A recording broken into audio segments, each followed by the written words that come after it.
Right. మనకు సంవత్సరం గడిచిన తర్వాత మొట్టమొదటిగా మనం ఏమనుకుంటాం? ఇక నాయన ఈ సంవత్సరంలో నేను ఆశీర్వదించబడాలి, ఈ సంవత్సరంలో నాకు దేవుని యొక్క దీవెన కావాలి, ఈ సంవత్సరంలో నేను దేవునిలో ఫలించాలి అనుకుంటారా లేదా? గత సంవత్సరంలో నేను బాగలేను, ఫలించలేదు, ఆశీర్వదించబడలేదు, ఈ సంవత్సరంలో ఖచ్చితంగా నేను దేవుని యొక్క ఆశీర్వాదం పొందుకోవాలి, దేవుని యొక్క ఫలము పొందుకోవాలి, దేవునిలో నేను బాగా ఎదగాలి అని ఒక క్రైస్తవుడముగా మనం అనుకుంటారా లేదా? మీరు అనుకున్నారా లేదా? అనుకున్నారు. ఓకే. దేవుడు మనల్ని ఆశీర్వదిస్తాడు. ఎంతమంది నమ్ముతారు? ఖచ్చితంగా ఆశీర్వదిస్తాడు. దేవుని యొక్క చేతిలో మనం ఉంటే దేవుడు మనకు ఆశీర్వాదము ఇస్తాడు. ఖచ్చితంగా ఆయన ఆశీర్వాదాలను మనం పొందుకోవాలి. ఓకేనా? దేవుని యొక్క పరిశుద్ధ గ్రంథములో మొట్టమొదటిగా దేవుడు వేటిని ఆశీర్వదించిండు చెప్పాలి నాకు. వేటిని ఆశీర్వదించిండు? మొట్టమొదటి ఆశీర్వాదం వేటికి ఇచ్చాడు? మొట్టమొదటిగా దేవుడు పరిశుద్ధ గ్రంథములో వేటిని ఆశీర్వదించాడు? వేటికి చెప్పాడు? మీరు ఫలించి అభివృద్ధి పొందండి, విస్తరించండి అని దేనిని ఆశీర్వదించిండు? వేటిని అన్నప్పుడే అర్థం చేసుకోవాలి. మనుషులను, ఆదామవను మనుషులను. అదే మనుషులే కదా, ఆదామవ అంటే మనుషులే కదా. ఓకే, దేవునికి స్తోత్రం కలుగును గాక. ఇప్పుడు ఒక మాట మనం చదువుకుందాం. ఆదికాండము 1వ అధ్యాయము 21వ వచనం 22వ వచనం చదువుదాం.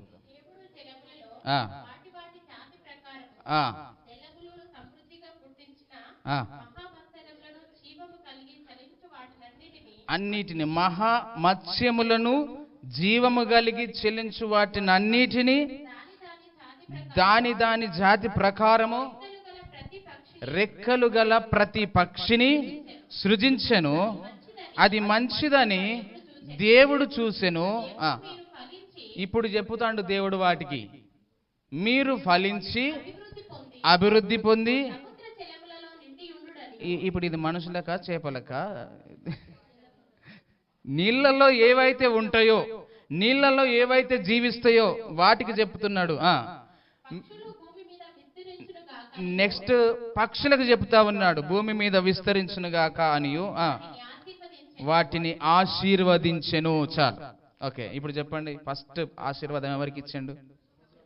సముద్రములో ఏవైతే జీవిస్తున్నాయో, నీళ్ళల్లో ఏవైతే బ్రతుకుతున్నాయో వాటన్నిటికీ ఆశీర్వదించిండు. తర్వాత పక్షులకు ఆశీర్వాదం అని అన్నాడు. ఓకేనా? ఇది మొట్టమొదటి ఆశీర్వాదం. బైబిల్లో ఆశీర్వాదం అనే మాట ఎక్కడ ఉందంటే ఇక్కడే ఉంది. ఫస్ట్ ఇక్కడే ఉంది. మొట్టమొదటిగా దేవుడు జలములో ఉన్నటువంటి వాటిని ఆశీర్వదించాడు. రెండవదిగా పక్షులను ఆశీర్వదించాడు. ఆ తర్వాత దేవుడు ఎవరిని ఆశీర్వదించిండంటే మనుషులను ఆశీర్వదించిండు. ఇప్పుడు చూడండి 28వ వచనం. దేవుడు వారిని ఆశీర్వదించినట్లనగా మీరు ఫలించి అభివృద్ధి పొంది విస్తరించి భూమిని నిండించి దానిని లోపరుచుకొనిడి, సముద్రపు చేపలను ఆకాశ పక్షులను భూమి మీద ప్రాకు ప్రతి జీవిని ఏలుడి అని దేవుడు వారితో చెప్పాడు. మనుషులకు చెప్పాడు. మొదటి మనుషులకు చెప్పాడు. ఆదాము అవ్వతో చెప్తున్నటువంటి మాట, మీరు భూమి మీద ఆశీర్వదించబడండి, అభివృద్ధి చెందండి, విస్తరించండి, భూమిని నిండించండి, దానిని లోపరుచుకోండి అని చెప్పి ఆశీర్వదించాడు. తర్వాత దేవుడు ఇంకొకటి ఆశీర్వదించిండు. చెప్పండి దేన్ని? ఓకే, 7వ దినమున ఆశీర్వదించిండు. ఓకే, చదవండి ఆ మాట. 2వ అధ్యాయము 3వ వచనం. కాబట్టి దేవుడు ఆ 7వ దినమును ఆశీర్వదించి పరిశుద్ధపరచెను. ఏలయనగా దానిలో దేవుడు తాను చేసినట్టు సృజించినట్టు తన పని అంతటి నుండి విశ్రమించెను. ప్రైజ్ ది లార్డ్, హల్లెలూయా. ఇప్పుడు చెప్పండి, దేవుడు ఆశీర్వదించింది దేన్ని? సముద్రపు జలములో నివసించేటువంటి వాటిని అన్నిటినీ, ఆ తర్వాత ఆకాశ పక్షులను, ఆ తర్వాత మనుషులను ఆశీర్వదించిండు, ఆ తర్వాత 7వ దినమును ఆశీర్వదించిండు. ఇప్పుడు చెప్పండి, మనిషి యొక్క ఆశీర్వాదకరంగా ఉండాలి అని అంటే ఎక్కడుండాలి మనిషి? ఈ మనిషి ఎక్కడుండాలి? దేవుని సన్నిధి అని చెప్పద్దు, ఎక్కడుండాలి? మళ్ళీ చెప్పండి. ఆశీర్వదించబడినటువంటి దినములో దేవుని యొక్క మందిరంలో ఉండాలి. అట్లా చెప్పాలి ఆన్సర్. ఆశీర్వదించబడిన దినం ఏదైతే ఉన్నదో ఆ దినములో దేవుని సన్నిధిలో ఉండాలి. ఎందుకు ఉండాలి మానవుడు ఆ సమయంలో? ఆ దినమున ఎందుకు ఉండాలి? అదే దినమున ఎందుకు ఉండాలి అని అంటే, దేవుడు ఈ 6 రోజులు పనిచేసి 7వ దినమున ఏం చేసిండట? ఆశీర్వదించి ఏం చేసిండు? విశ్రమించిండు. హల్లెలూయా. ఇప్పుడు చెప్పండి, మనకు విశ్రాంతి ఉందా లేదా? ఎప్పుడున్నది?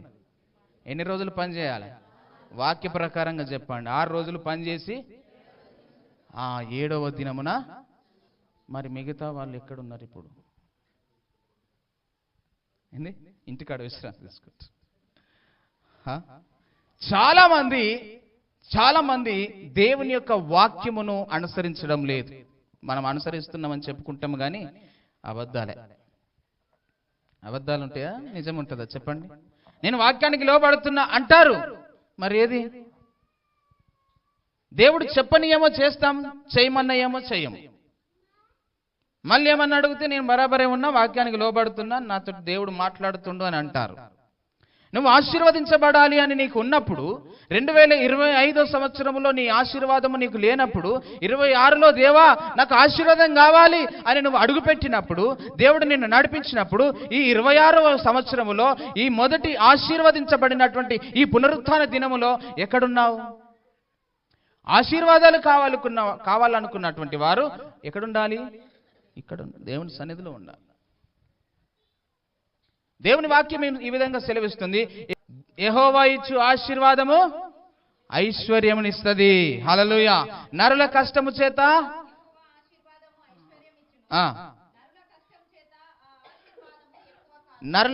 చేత ఆశీర్వాదము.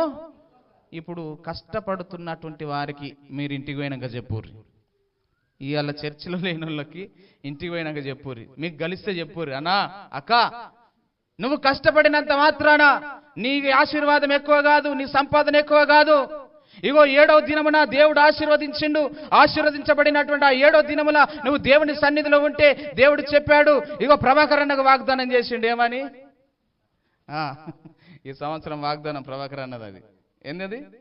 అది చెప్పరు. యెహోవా ఆశీర్వాదము. దేవుని ఆశీర్వాదాలు కావాలి అని అంటే దేవుని మందిరంలో ఉండాలి, దేవుని సన్నిధిలో ఉండాలి, దేవునితో సహవాసము చేయాలి, దేవునికి సమయాన్ని ఇవ్వాలి. నేను అంటాను, దేవునికి సమయం ఇయ్యనటువంటి మనము, దేవుని సన్నిధిలో 2 గంటలు కూర్చోలేనటువంటి మనము రేపు పరలోక రాజ్యంలో ఉంటామా? గ్యారంటీ ఉందా? ఇక్కడనే చక్కగా ఉంటలేము మనం, ఇక్కడనే సమయానికి రాము. ఒకవేళ వచ్చినా వీళ్ళతో వాళ్ళతో ముచ్చట్లు, వాక్యం చక్కగా విన్నామా మర్చిపోతాం, ఈయన్నే దులుపుకొని పోతాం. గొర్రె దులుపుకుంటుంది తెలుసా? గొర్రెకి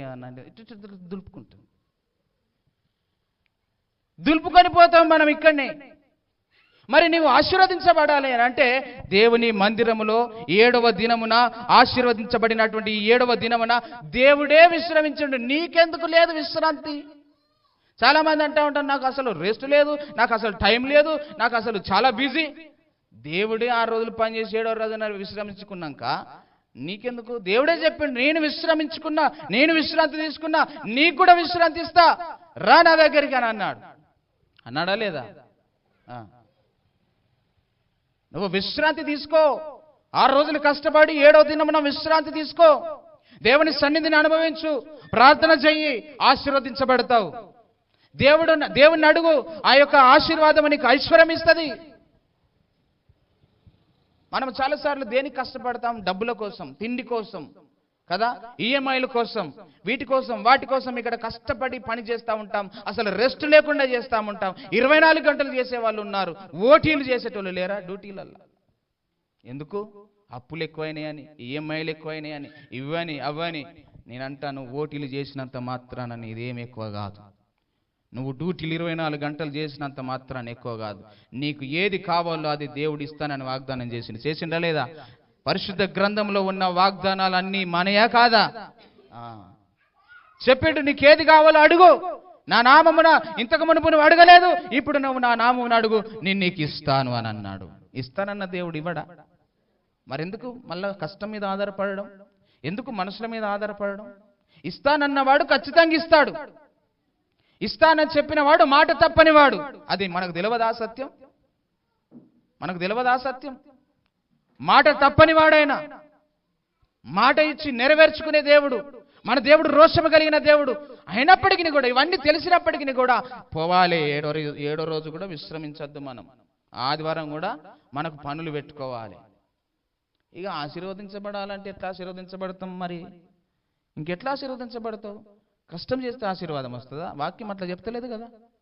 వాక్యానికి లోబడమా మనం? ఇక మీదటన్నా లోబడాలి కదా. సరే, 2025లో లోబడలేదు, ఇప్పటికైనా లోబడాలి కదా.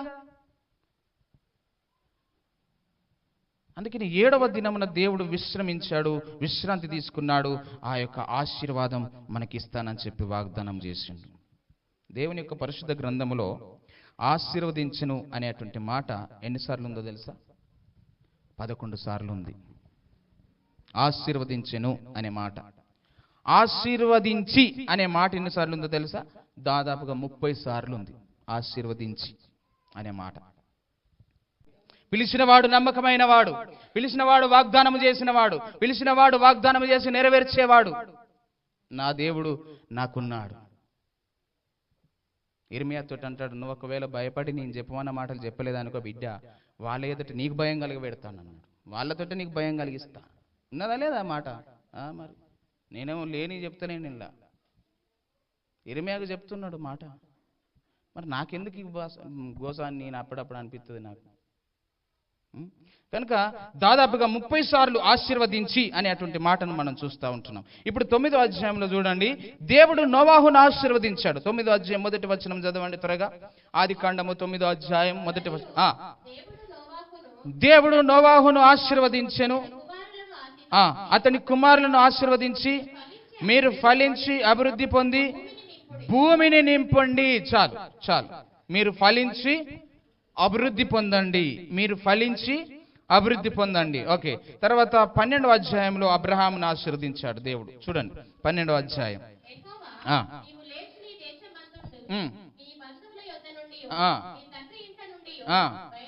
బయలుదేరి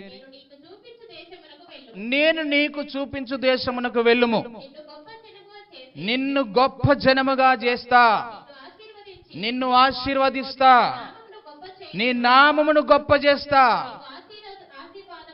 నువ్వు ఆశీర్వాదముగా ఉంటావు, నిన్ను ఆశీర్వదించు వారిని ఆశీర్వదిస్తాను, నిన్ను ద్వేషించు వారిని శపిస్తాను, భూమి యొక్క సమస్త వంశములు నీ యందు ఆశీర్వదించబడునని అబ్రహాముతో అన్నాడు. చాలు, అబ్రహాముకి ఇచ్చిన వాగ్దానము మనకు కావాలన్నా వద్దా?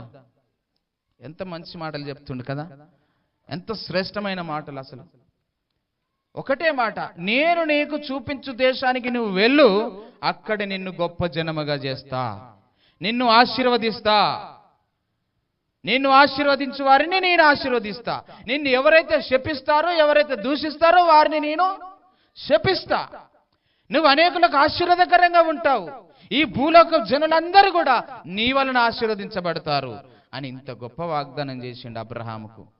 మరి అబ్రహాముకు ఇచ్చిన వాగ్దానం మనకు కాదా? నువ్వు రిసీవ్ చేసుకుంటే, నువ్వు అంగీకరిస్తే అది నీకు కూడా నాకు కూడా, అవునా కాదా? మరి ఇంత మంచి వాగ్దానము 2026లో దేవా నాకు కూడా కావాలి అని నువ్వు అనుకుంటే దేవుడు చెప్తున్నాడు, నేను చూపించు దేశానికి నువ్వు వెళ్ళు. అంటే దీని అర్థమైంది, ఇప్పుడు నేను ఏ దేశానికి వెళ్ళాలని మీరు అడగరు, నీకు దేవుడు చెప్పిన మాట నువ్వు చేస్తే చాలు. ద్వితీయోపదేశకాండం 28వ అధ్యాయం 1వ వచనం చదవండి. నీ దేవుడైన యెహోవా మాటను నువ్వు శ్రద్ధగా విని ఎడలా. చాలు, ఆడి వరకే. దాని తర్వాత అన్ని ఆశీర్వాదాలే ఉన్నాయి. ఉన్నాయా లేదా? అదొక్క లైన్ చదవండి. శ్రద్ధగా విని నేను నీకు ఆజ్ఞాపించుచున్న ఆజ్ఞలన్నిటినీ అనుసరించి నడుచుకొని ఎడల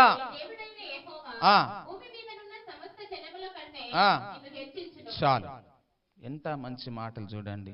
ఈ కొత్త సంవత్సరం, నూతన సంవత్సరంలో దేవుడిచ్చే ఆశీర్వాదం మనం పొందుకోవాలి అని అంటే నువ్వు దేవుని మాటకు లోబడాలి, దేవుని ఆజ్ఞలను పాటించాలి. అన్నిటినా కొన్నిటినా? అన్ని ఒక్కటి కాదు, రెండు కాదు, కొన్ని కాదు.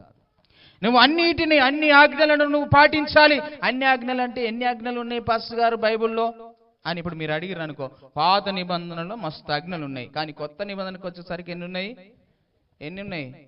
రెండే ఉన్నాయి. ఈ రెండు ఆజ్ఞలు నువ్వు పాటిస్తే అన్ని ఆజ్ఞలు పాటించినట్టే. ఏందా రెండు? దానికంటే ముందు నీ పూర్ణ హృదయముతో, నీ పూర్ణ ఆత్మతో, నీ పూర్ణ శక్తితో నీ దేవుడైన యెహోవాను ప్రేమించుము, ఆరాధించుము. తర్వాత నిన్ను వలె నీ పొరుగువానిని. ఈ రెండు నువ్వు చేస్తే అన్ని చేసినట్టే అన్నాడు దేవుడు. ఎక్కడ? మత్తయి సువార్తలో. ఓకేనా? ఒక ఆయన వచ్చి అడుగుతాడు, దేవా నేను ఏం చేయాలా? ఆజ్ఞలు అంటున్నావు, ఎన్ని పాటించాలి అని అంటే, నువ్వేం లేదురా బాబు, ఈ రెండు చేసాలు అన్ని చేసినట్టే. హల్లెలూయా. నువ్వు ఈ రెండు చేస్తే ఇంకా నువ్వు అన్ని చేసినట్టే. ఈ రెండు మనం చేయడానికి ప్రయత్నం చేయాలి. ఈ రెండు కనుక మనం చేస్తే నిజంగా దేవుని యొక్క ఆశీర్వాదం ఎట్లుంటుందో మనం చూస్తాం. నోవాహును ఆశీర్వదించిండు, అబ్రహామును ఆశీర్వదించిండు. ఈరోజు మనకు కూడా అదే వాగ్దానము దేవుడు చేస్తూ ఉన్నాడు. 18వ అధ్యాయంలో చూడండి, 18వ వాక్యము, ఆది కాండం 18వ అధ్యాయం 18వ వచనం చూడండి. గొప్ప జనమగును. ఆమేన్. అతని మూలముగా భూమిలోని సమస్త జనులు, ఈరోజు మన మూలముగా, నా మూలముగా, నీ మూలముగా ఇతరులు ఆశీర్వదించబడాలి అని అంటే దేవుని మాటకు మనం ఏం చేయాలా? లోబడాలి. కండిషన్స్ అప్లై చేయబడతాయి. ఇక్కడ కండిషన్స్ లేకుండా ఆశీర్వాదం లేదు. నువ్వు ఇది చేస్తే నేను అది చేస్తా, నువ్వు ఇట్లా చేస్తే నేను నీకు అట్లా చేస్తా.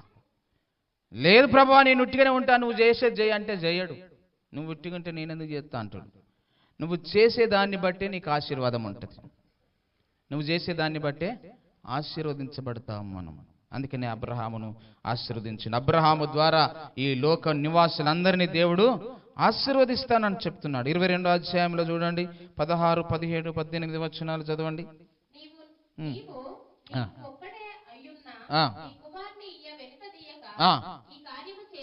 ఈ కార్యము చేసినందున నేను నిన్ను ఆశీర్వదించి ఆకాశ నక్షత్రముల వలె సముద్ర తీరమందలి ఇసుక వలెను నీ సంతానమును నిశ్చయముగా విస్తరింపజేసెదను. తమ శత్రువుల గవిని స్వాధీనపరచుకుందురు. హల్లెలూయా. ఇప్పుడు చెప్పండి, అబ్రహాముకి ఉట్టిగానే ఇచ్చిండా వాగ్దానం? ఉట్టిగానే చేసిండు ఆశీర్వాదం? చెప్పండి. నీ కుమారుని ఇయ్యి నాకు అని అన్నాడు. కుమారుని ఇచ్చింది ఆయననే, మళ్ళీ అడిగేది ఆయననే. ఇవ్వడానికి వెనుకాడనే ఆ మనస్తత్వాన్ని దేవుడు చూసిండు. ఈరోజు సంఘంలో ఏదన్నా అవసరత ఉందని అంటే చాలా వెనుకాడుతాం మనం, బిగబట్టేస్తున్నాం మన పిడికిళ్ళు ఏం చేస్తున్నాము?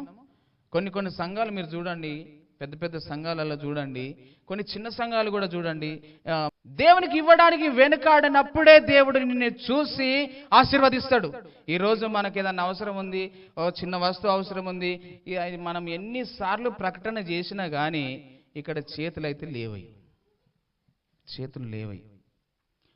లేస్తాయా? అడగంగా అసలు ఏదో మిమ్మల్ని బాగా ఇబ్బంది పెట్టినట్టుగా అనిపిస్తుంది. ఇక్కడ నుంచి ప్రకటన చేస్తే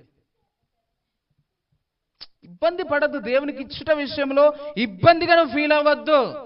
నువ్వు ఇబ్బందిగా ఫీల్ అవుతున్నావు అంటే దేవుడు కూడా చూస్తాడు దాన్ని. అబ్బా బిడ్డ, నువ్వు నాకు ఇవ్వడానికి గింతెన కాడుతున్నావా? అయితే నేను కూడా సేమ్ ఏది విత్తుతామో అదే కోస్తాం కదా పంట. ఇంకోటి కోస్తామా?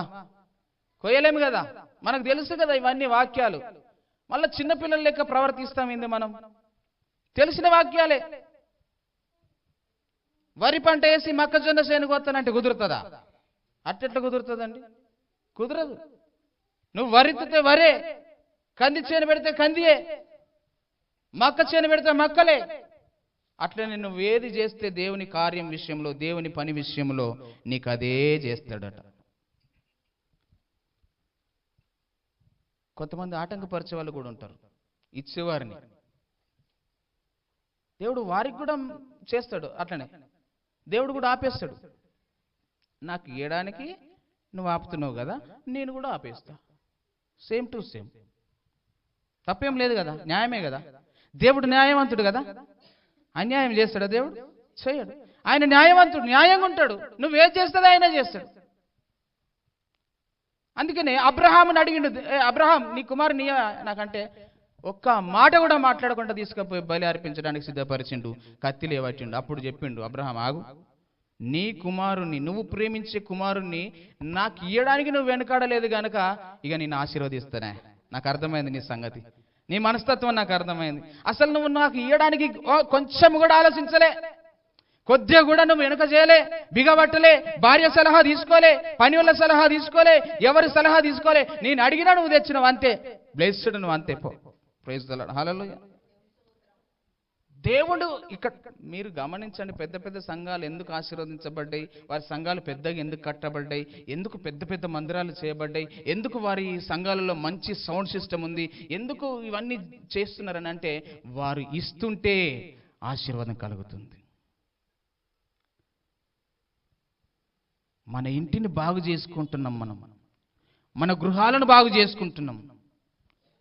మన ఇల్లు ఏదన్నా పాడైపోతే దాన్ని బాగు చేసుకుంటున్నాం. ఎవడన్నా పనికి మాలిన వచ్చి ఇది వాస్తు లేదంటే కూలగొట్టి మరలా దాన్ని వాస్తు ప్రకారంగా కట్టే ప్రయత్నాలు చేస్తున్నాం మనం. దీన్ని కట్టేటప్పుడు ఎటువంటి వాస్తుడు ఆడప్పుడు రాడు, తర్వాత వస్తాడు మధ్యలో. ఇంత ఖర్చు చేస్తాం మనం, కానీ సువార్త పనికి ఈయనరి నాయన అంటే లేవు, మా దగ్గర లేవు. సువార్త చేద్దాం రాని అంటే మా దగ్గర టైం లేదు, మేము రాము. 2 గృహాలు దర్శించుకుందాం రండి అంటే లేదు మాకు, మేము ఇటు పోవాలి అటు పోవాలి. గలు బాగలేరట పోయి ప్రార్థన చేద్దామంటే మేము రామండి, మేము రాము. ఇంకా ఆశీర్వాదం కావాలంటాం మరి దేవుని దగ్గర ఎట్లిస్తాడు? ఎట్లిస్తాడు ఆశీర్వాదం? నీవు చేసే పనిని బట్టే కదా ఆశీర్వాదం. నువ్వు చేసే పనిని బట్టే కదా నీకు జీతం వచ్చేది. చిన్న పని చేసేటోనికి చిన్న జీతం ఉంటుంది, పెద్ద పని చేసేటోనికి పెద్ద జీతం ఉంటుంది, అంతే కదా. దేవుని పని విషయంలో నీ ఆసక్తిని బట్టి దేవుడు నిన్ను వాడుకుంటాడు. నీ మనసును చూస్తాడు దేవుడు. నువ్వు ఎలాంటి క్యారెక్టర్, నువ్వు ఎట్లాంటి వాడివి, ఏం చేస్తున్నావు, సంఘంలో సంఘానికి ఇచ్చుట విషయంలో ఎట్లున్నావు, సంఘాన్ని ప్రోత్సహించుట విషయంలో ఎట్లున్నావు, నువ్వు ఎక్కడ జీవిస్తున్నావు, ఎక్కడ ఏం మాట్లాడుతున్నావు అన్ని చూసి దేవుడు నీకు ఏది నిర్ణయించాలో అదే నిర్ణయిస్తాడు. అంతేగాని అన్ని చేసుకుంటా నాకు ఆశీర్వదించు, నన్ను దీవించు అంటే కుదరదు. దేవుడు ఏమన్నా వింటలేడు అనుకుంటున్నావా మన మాటలు? దేవుడు ఏమన్నా మనల్ని చూస్తలేడు అనుకుంటురా? చూస్తుండు, ప్రతిదీ చూస్తుండు. నీ ఆసక్తిని చూస్తాడు. అబ్రహాం యొక్క ఆసక్తిని చూసిండు, ఆశీర్వదించిండు దేవుడు అబ్రహామును. అక్కడి నుంచి ఇంకా ఆశీర్వాదమే, ఇంకా మళ్ళా తిరుగులేదు. ఏ వాగ్దానం అయితే చేసిండో దేవుడు అబ్రహాముకు, ఆ వాగ్దానం నెరవేర్చిండు. Praise the Lord. హల్లెలూయా. తర్వాత మనము చూస్తే 24వ అధ్యాయంలో 1వ వచనం చదవండి.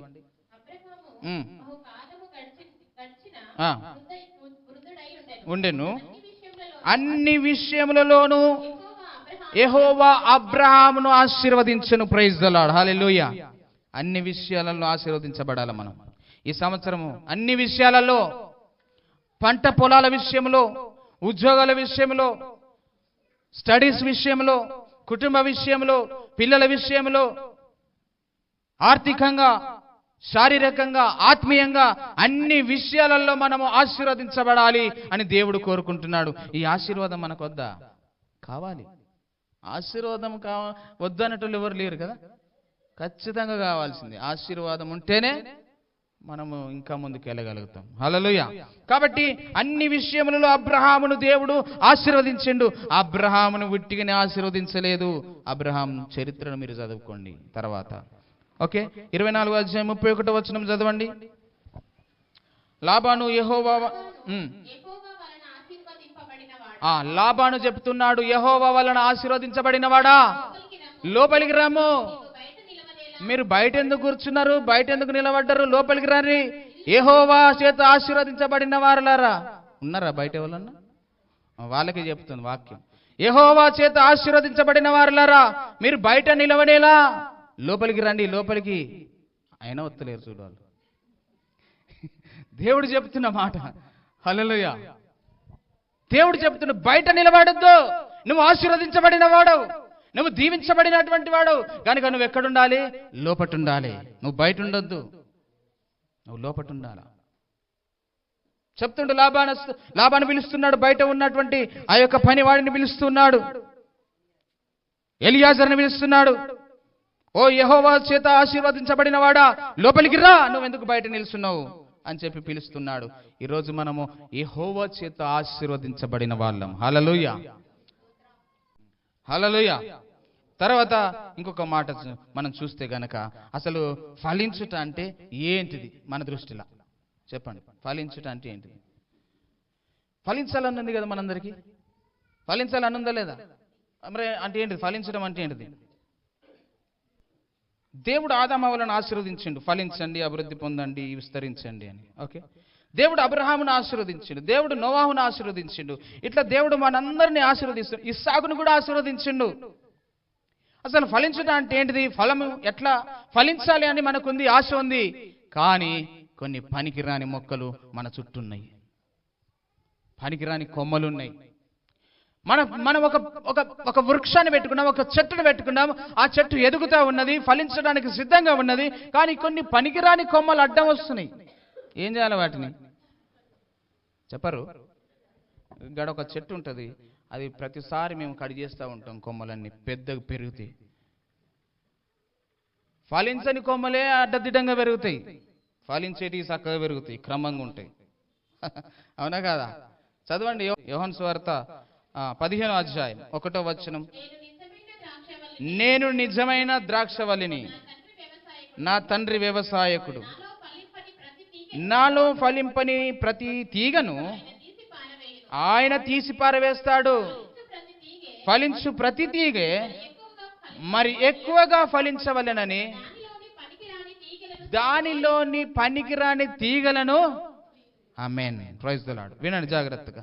మనకు ఫలించాలన్న ఆశ ఉంది, కానీ కొన్ని పరిస్థితులను బట్టి, కొంతమంది మనుషులను బట్టి మనం ఫలించలేకపోతుంటున్నాం, ఆత్మీయంగా ఎదగలేకపోతున్నాం, ఆత్మీయంగా బలం పొందుకోలేకపోతున్నాం, విశ్వాసంలో ముందుకెళ్ళలేకపోతున్నాం, ఉజ్జీవంగా లేపబడలేకపోతున్నాం. ఎందుకనంటే మనలో కొన్ని బలహీనమైనటువంటి మొక్కలున్నాయి, కొన్ని పనికిరాని మొక్కలున్నాయి, కొన్ని ఫలించకుండా ఆపేటువంటి మొక్కలున్నాయి. అయితే దేవుడు సెలవిస్తుండు, ఫలించే మొక్కలను దేవుడు మరి ఎక్కువగా ఫలించేటట్టుగా అందులోని పనికిరాని మొక్కలను దేవుడు తొలగిస్తాడు. ఏవైతే పనికిరాని మొక్కలు ఉంటాయో వాటిని ముందే దేవుడు తీసివేస్తాడు. హల్లెలూయా. నీకు ఫలించాలని, దేవునితో ఉండాలని, దేవుని ఆశీర్వాదం పొందాలని, దేవునిలో గడపాలని, దేవుని సన్నిధిలో పరిచర్య చేయాలని నీకు ఆశ ఉంటే నువ్వెవరి మాట వింటే వ్యర్థం. మనుషుల మాట అసలే వినకు. నువ్వు మనుషుల మాట వింటే వ్యర్థం. వెళ్ళకు అంటారు, పోకు అంటారు, చెయ్యకు అంటారు. నిన్ను ఫలించకుండా అడ్డుకునే ఆ ఫలము లేని మొక్కలవి. ఏం మొక్కలవి? ఫలము లేని మొక్కలవి. అది ఫలించదు, నిన్ను ఫలించనియదు. దేవుని మందిరంలో పరిచర్య చేయడానికి నీకు ఆశ ఉన్నప్పుడు, దేవుని మందిరంలో ప్రోత్సాహం కలిగి నేను జీవించాలి, ప్రోత్సాహకరంగా ఉండాలి, ఇతరులను ఎంకరేజ్ చేయాలి, ఇంకా నేను ముందుకు నడిపించబడాలి, ముందుకు నడవాలి, ఆ యూత్ను, చిల్డ్రన్స్ను, స్త్రీలను, పురుషులను అందరినీ నేను ఉజ్జీవింపజేయాలి అని గనక మనకు ఆశ ఉంటే, నీకు ఇచ్చిన తలంతులు ఏవైతే ఉన్నాయో దేవుని సన్నిధిలో వాడడానికి నీకు ఏదైతే తలంతు ఉన్నదో ఆ తలంతును నువ్వు దాచిపెట్టుకున్న వాని దగ్గరికి పోయి ఏమన్నాడు? దాచిపెట్టుకుని ఉంటే ఏమన్నాడు? ఆ వ్యక్తి యజమానుడు రాగానే, అయ్యా నువ్వు మళ్ళొత్తవా నెరికే, అందుకే నేను భూమి దావి అలా దాచిపెట్టినా, ఇక నీది నువ్వు తీసుకో అని అన్నాడు. అరే రే, ఎంత పిచ్చుని, ఎంత సోమరునురా నువ్వు, సోమరువైన చెడ్డదాసుడా. నువ్వు ఇది సావుకారులకు ఇచ్చినా బాగుండు, వడ్డీ అనొచ్చు నాకు. నువ్వు సావుకారులకి ఇవ్వకపోతే నువ్వు ఉపయోగపడకు, నీకు ఉపయోగం లేకపోయే, నువ్వు భూమిలో పెట్టితే ఏం ఫలం రా నాయన, ఇది ఏమో కనుక ఇది నీకు వేస్ట్, ఇది నీ దగ్గర ఉండడు మంచిది కదా. దాన్ని ఈ తీసుకపోయి ఎవరికి ఇచ్చిండు? ఎవరికైతే ఎక్కువ దాచుకున్నారో, ఎవరైతే ఎక్కువ సంపాదించుకున్నారో, ఎవరైతే ఉజ్జీవంగా ఉన్నారో, ఎవరైతే ప్రోత్సాహకరంగా ఉన్నారో వాళ్ళకి ఇచ్చిండు అది. హల్లెలూయా. ఈరోజు మనం అట్లనే చేస్తున్నాం చాలాసార్లు. మనకుంది ఆశ, కానీ దాచిపెడుతున్నాం. పాడాలని ఆసక్తి ఉంది, దాచిపెట్టుకుంటున్నాం కదా. వాక్యం చదవాలని ఆసక్తి ఉంది, దాచిపెట్టుకుంటున్నాం.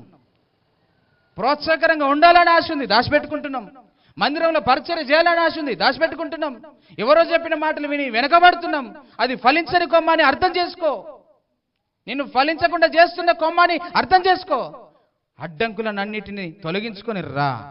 దేవుడు చెప్తున్న మాట ఏంటో తెలుసా? నేను నిజమైన ద్రాక్షవల్లిని, నా తండ్రి వ్యవసాయకుడు, నాలో ఫలింపని ప్రతి తీగను ఆయన తీసివేస్తాడు. తర్వాత ఫలించు ప్రతి తీగ మరి ఎక్కువగా ఫలించాలని, నీకు ఫలించాలని ఆశ ఉంటే నిన్ను మరి ఎక్కువగా ఫలింపజేయడానికి దేవుడు ఇష్టపడతా ఉన్నాడు. నువ్వు ఎక్కువగా ఫలించాలని దేవునికి ఆశ ఉంది. అయితే నువ్వు ఫలించకుండా అడ్డుకుంటున్నటువంటి ఆ పనికిరాని తీగలు ఏవైతే ఉన్నాయో వాటన్నిటిని దేవుడే కట్ చేస్తాడు, నువ్వు కాదు. దేవుడే కట్ చేస్తాడు. చెప్తుండు కదా వాక్యం, నేను తీసేస్తా, నువ్వు నా దగ్గరికి రా, నాతో ఉండు. చదవండి మిగతా వచనం. 3వ వచనం. నేను మీతో చెప్పిన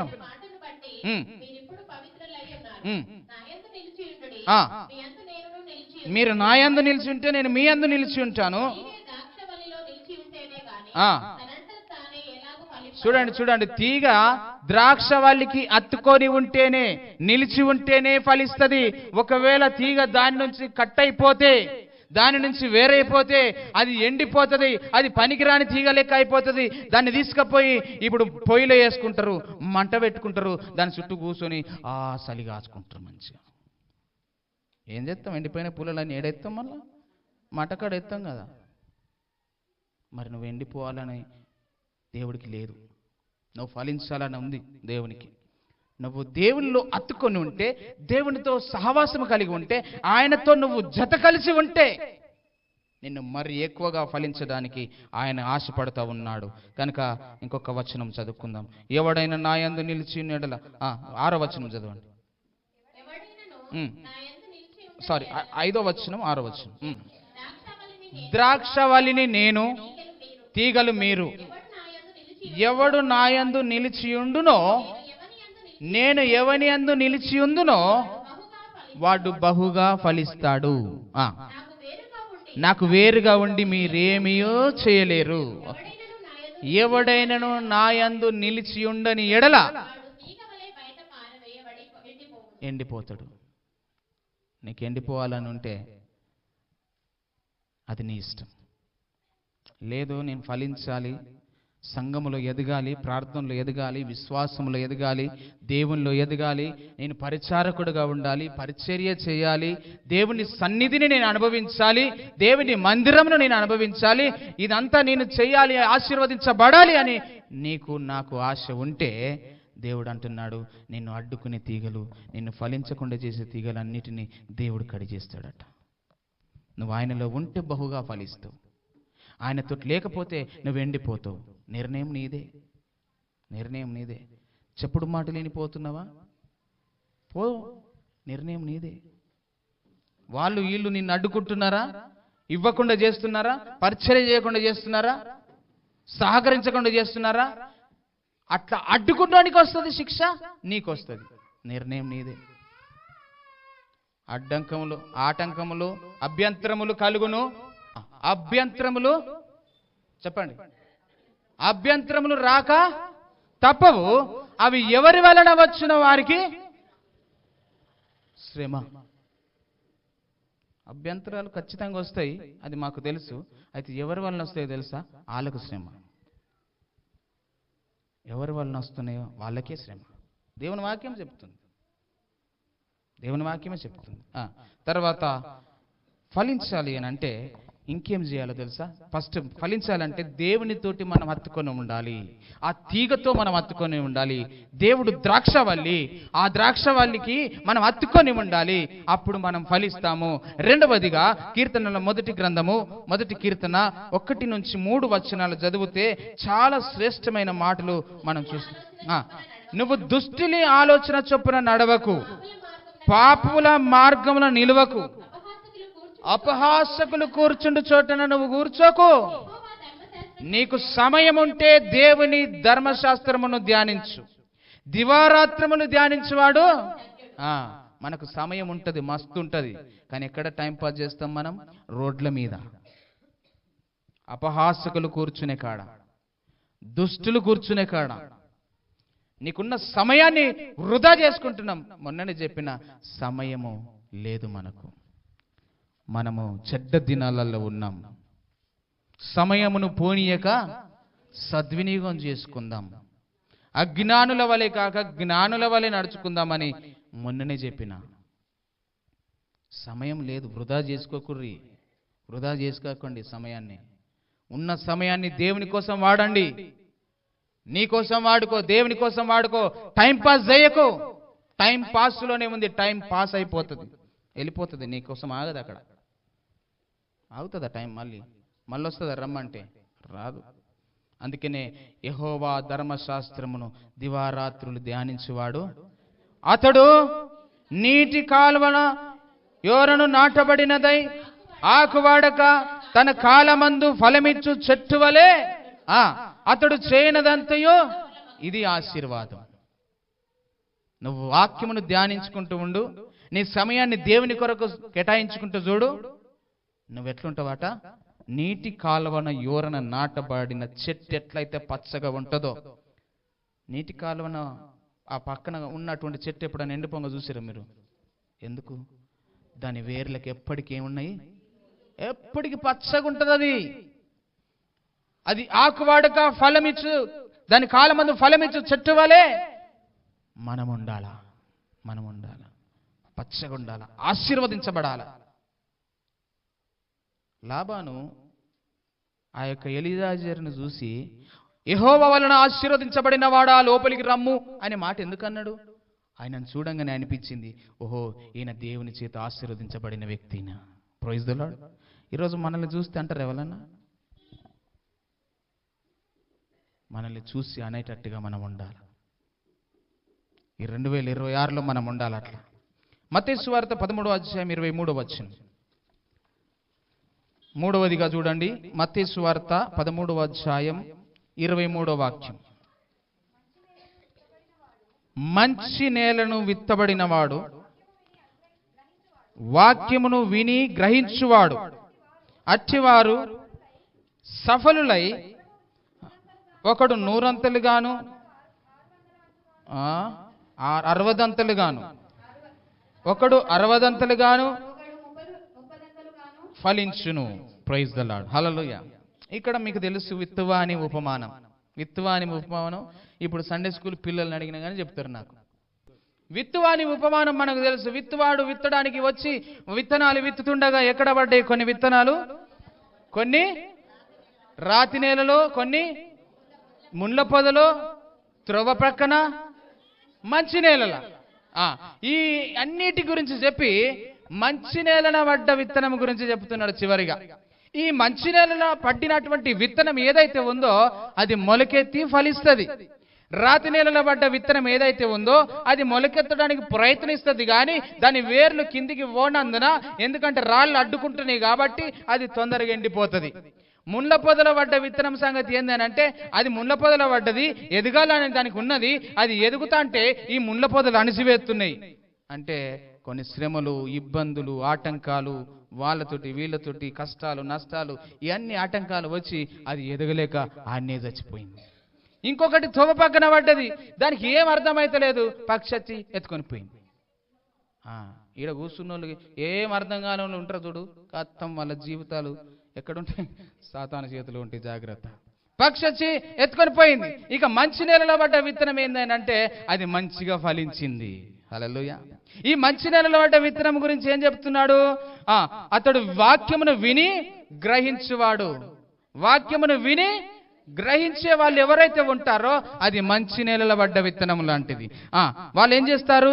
అతడు అట్టివాడు సఫలుడై ఒకడు 100 గాను, ఒకడు 60 గాను, ఒకడు 30 గాను ఫలిస్తాడు. హల్లెలూయా. నీ నేల ఏ నేల చూసుకో. మరి వాక్యం విత్తబడుతున్నప్పుడు, విత్తనం అనే వాక్యం విత్తబడుతున్నప్పుడు నీ నేల ఎలాగుంది, నీ హృదయం అనే నేల ఎట్లున్నదో ఒక్కసారి పరీక్షించుకో. నీ హృదయం బండ హృదయం అయిందనుకో వాక్యం ఫలించదు. నీ హృదయంలో శ్రమలు, కష్టాలు, బాధలు, నిట్టూర్పులు, వేదన అన్నీ ఉన్నాయనుకో అందులో కూడా వాక్యం ఫలించదు. నీ హృదయంలో ఏమీ లేదు, తొవ్వ పక్క లెక్క ఉన్నదనుకో అప్పుడు వాక్యమును దేవుడు విత్తుతాడు, కానీ సాతానుడు వచ్చి ఎత్తుకుని పోతాడు నీ దగ్గర నుంచి.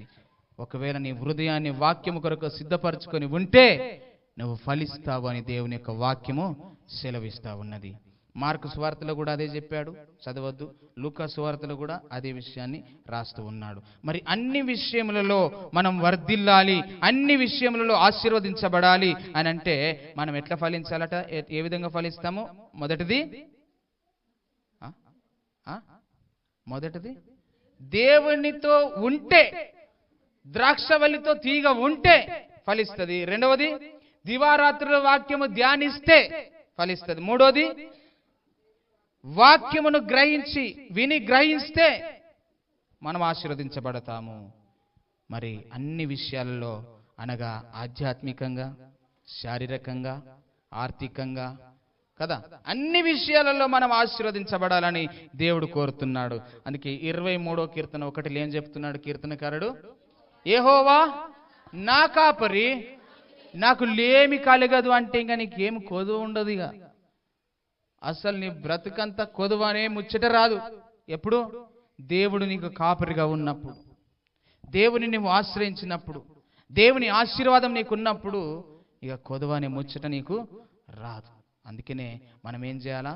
ఇవన్నీ మనం పొందుకోవాలని అంటే దేవుని మాటను మనం శ్రద్ధగా చదివినాం కదా. ద్వితీయోపదేశకాండం 28వ అధ్యాయం 1వ వచనంలో ఉంటది కదా.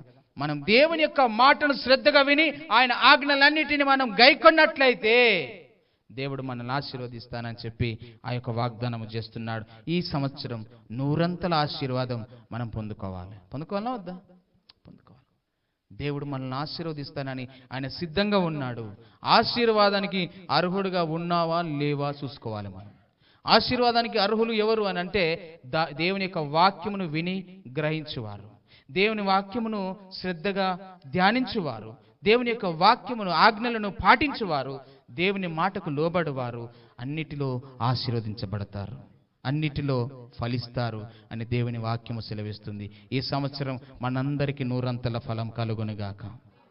అందరం ఆశీర్వదించబడదుముగాక. ఈ సంవత్సరము దేవుని దీవెనలతో నింపబడునుగాక. మనందరికీ దేవుడు సహాయం చేయనుగాక. ప్రార్థన చేసుకుందాం. దేవుడు వాక్యం దీవించునుగాక.